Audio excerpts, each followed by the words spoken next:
Do you think there's still masculine and feminine roles? Because I would say with you and I would say we're very like equal vibes, and we even like take different roles to each other. Like you do a lot of the cooking, for example, which traditionally people would have been like, no, the woman needs to be able to cook, but nobody wants to eat the shit that I cook.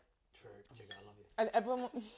I think there's such thing as masculinity and femininity, as in they're different energies. But I think as humans, as souls, we can be, for example, like 80% masculine and then 20% has some femininity. It's not binary. Some people that are male gendered, they could be like 80% feminine, 20% masculine. I just think that like, if you're male, it doesn't mean you're 100% masculine. I don't think anyone's 100% masculine. But what, women are more likely to be feminine? They're more likely to embrace that feminine energy. Call it masculine, call it feminine, I don't give a shit. You can call it A-type, B-type. It's just the common name for it. But the energies associated with it, I think, is one, you have masculinity. That type of energy is more assertive. It's more like, this is what we're going to do. And then there's the feminine. It's more like the caring, empathetic. And you want to receive. You want to receive this. There's a give and a receive. Because I feel like there are times like where I'm a little bit in my feminine energy. Nels, for example. Nelly, you know, he's very feminine.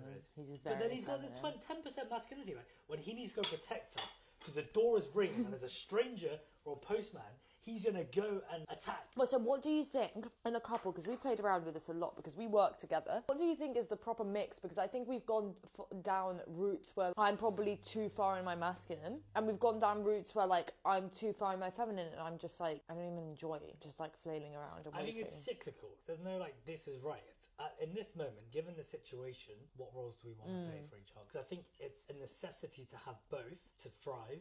When we were trying to get that client in Bali and you got into your femininity and I got into my masculinity, that was great. But then there's other times where you lead us as a business. Yeah. That's when you get into your masculinity. And I guess I just listen. I'm like, well, this is great. And what the fuck in this world is binary 0 or 1?